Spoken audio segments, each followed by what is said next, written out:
Hello friends, मेरा नाम है बी ज्योति सिंह और आज हम लोग पढ़ने जा रहे हैं आरोह बुक का पोएम पतंग, जिसको कि लिखा है आलोक धनवा ने। सबसे तेज बौछारे गई, भादो गया सवेरा हुआ, खरगोश की आंखों जैसे लाल सवेरा। शरद आया पुलों को पार करते हुए, अपनी नई चमकीली साइकिल तेज चलाते हुए, घंटी बजाते हुए जोर जोर से, चमकीले इशारों से बुलाते हुए, पतंग उड़ाने वाले बच्चों के झुंड को चमकीले इशारों से बुलाते हुए और आकाश को इतना मुलायम बनाते हुए कि पतंग ऊपर उठ सके। दुनिया की सबसे हल्की और रंगीन चीज उड़ सके, दुनिया का सबसे पतला कागज उड़ सके, बांस की सबसे पतली कमानी उड़ सके, कि शुरू हो सके सीटियों, किलकारियों और तितलियों की इतनी नाजुक दुनिया। संदर्भ: प्रस्तुत पंक्तियां हमारे पाठ्य पुस्तक आरोह भाग 2 से लिया गया है। प्रस्तुत कविता के कवि आलोक धनवा जी हैं।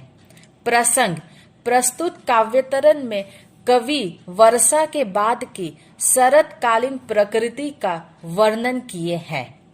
व्याख्या: प्रस्तुत काव्यतरण में कवि बताते हैं कि भादो के महीने की तेज बौछारे वाली वर्षा का मौसम बीत गया है। अब खरगोश की आंखें जैसे लाल सुंदर शरद ऋतु का सवेरा आ गया है। ऐसे मनमोहक शारदीय सुप्रभात ने ही बच्चों को बुलावा भेजा है। यहाँ शरद की तुलना साइकिल चलाने वाले बालक से की गई है। कवि शरद की सुबह का मानवीकरण करते हुए बताते हैं कि ऐसा जान पड़ता है जैसे कोई अपनी चमकीली साइकिल को तेजी से चलाते हुए सबका ध्यान आकर्षित करना चाहता हो। चमकीली साइकिल चलाते एवं उसकी घंटियां बजाते हुए शरद की यह सुबह अपने चमकीले इशारों से बच्चों के झुंड को बुला रही है। इसने आकाश की ओर मुलायम बना दिया है, अर्थात बारिश के बाद मौसम साफ हो गया है और हवा थोड़ी तेज चलने लगी है ताकि पतंग अच्छी तरह उड़ सके। उसके उड़ने के लिए अनुकूल परिवेश निर्मित हो गया है। बच्चे चाहते हैं दुनिया के सबसे पतले कागज और बांस की पतली कमानी को आसमान में उड़ाना और इसके माध्यम से स्वयं उड़ना। वस्तुतः में पतंग यहाँ बच्चों की बाल सुलभ इच्छाओं का प्रतीक है। कवि आगे कहते हैं कि बच्चे चाहते हैं कि पतंग ऊपर उड़े और शुरू हो उनके उमंग भरे मन की किलकारियां एवं सीटियां।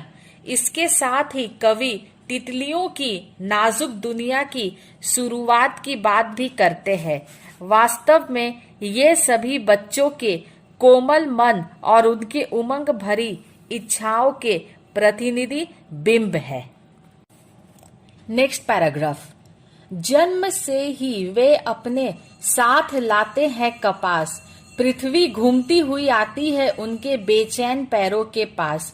जब वे दौड़ते हैं बेसुध, छतों को भी नरम बनाते हुए, दिशाओं को मृदंग की तरह बजाते हुए, जब वे पेंग भरते हुए चले आते हैं डाल की तरह लचीले वेग से अक्सर छतों के खतरनाक किनारों तक, उस समय गिरने से बचाता है उन्हें सिर्फ उनके ही रोमांचित शरीर का संगीत। पतंगों की धड़कती ऊंचाइयां उन्हें थाम लेती है महज एक धागे के सहारे। पतंगों के साथ साथ वे भी उड़ रहे हैं अपने रंध्रों के सहारे। संदर्भ सेम रहेगा। प्रसंग: प्रस्तुत काव्यतरण में कवि बच्चों के कोमल एवं उल्लासित मन तथा उनके शरीर में व्याप्त अक्षय ऊर्जा एवं उत्साह को रेखांकित करते हैं। व्याख्या। प्रस्तुत पद्यावतरण या काव्यावतरण में कवि कहते हैं कि बच्चे तो जन्म से ही अपने साथ कपास जैसे कोमल भावनाएं एवं लचीला शरीर लेकर आते हैं। न केवल उनकी भावनाएं श्वेत अर्थात स्वच्छ, पवित्र एवं कोमल होती हैं, बल्कि उनकी शारीरिक सक्रियता भी देखते ही बनती है। उनके बेचैन चंचल पैरों को तो थमने या रुकने का सुध ही नहीं रहता है। वे हर समय भागते दौड़ते रहते हैं। कठोर पत्थरों एवं सतहों वाली छतों को भी मुलायम ही समझते हैं। उनकी उमंग इतनी उत्कट, धुनें इतनी तीव्र एवं सक्रियता इतनी बलवती होती है कि सभी दिशाएं उनके सक्रियता की ताल से मृदंग की तरह बजती दिखाई देती हैं। कवि कहता है कि बच्चे इतने उत्साहित होते हैं कि वे दिशाओं को अपनी बोलियों से मृदंग की भांति झंकृत और कंपायमान कर देते हैं। कोमल एवं लचीला शरीर लिए हुए ये बच्चे जब दौड़ते हैं तो कवि को उनका दौड़ना झूले के पेंग के भांति तथा डाल के लोचदार लहराव की तरह प्रतीत होता है। कवि यहाँ बच्चों की कम उम्र और उनके अनुरूप उनमें उपस्थित शारीरिक लोच की ओर संकेत करना चाहते हैं। कवि कहते हैं कि बच्चे अपनी धुन में पतंग उड़ाते उड़ाते जब कभी छतों के किनारे या मुंडेरों तक आ जाते हैं तो ऐसी स्थिति में उनके उल्लसित एवं रोमांचित शरीर के संगीत उन्हें गिरने से बचाता है। कवि ऊंची उड़ती पतंग की डोरी के सहारे की बात कहकर यह बताना चाहते हैं कि अत्यंत एकाग्र एवं तल्लीन भाव से बच्चे पतंग उड़ाने में लगे हुए हैं और उड़ती पतंग के साथ साथ उनके मन की बाल कल्पनाएं भी ऊंची उड़ान भर रही हैं। कवि ने बच्चों की कल्पना प्रवण मानसिकता को उपरोक्त बिंबों के माध्यम से स्पष्ट करने की कोशिश की है। बच्चे अपने रोमांचित शरीर के अदृश्य लय के कारण बचे रहते हैं। दिल धड़काने वाले ऊंचाइयों पर उड़ती पतंगे मानो अपनी डोर से इन बच्चों को थामे रहती हैं, अर्थात संभाले रहती हैं। लास्ट पैराग्राफ है, छतों के खतरनाक किनारों से और बच जाते हैं तब तो और भी निडर होकर सुनहले सूरज के सामने आते हैं। पृथ्वी और भी तेज घूमती हुई आती है उनके बेचैन पैरों के पास।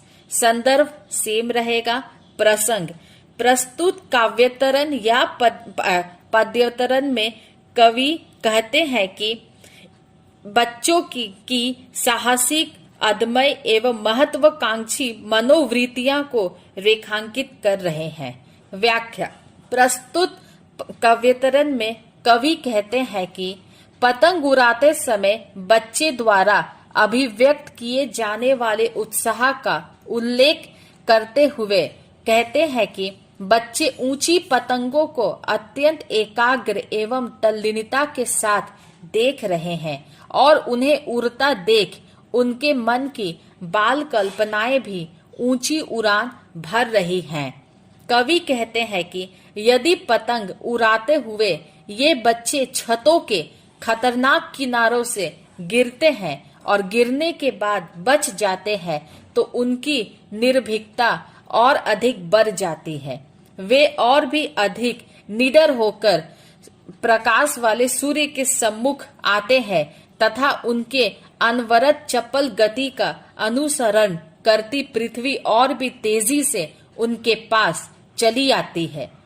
कवि यह कहना चाहते हैं कि बच्चे अपनी अवस्था में जिस नवीन अक्षय ऊर्जा, आत्मविश्वास एवं संयम से भरे रहते हैं वही उन्हें भावी युग परिवर्तन का संवाहक बनाते हैं।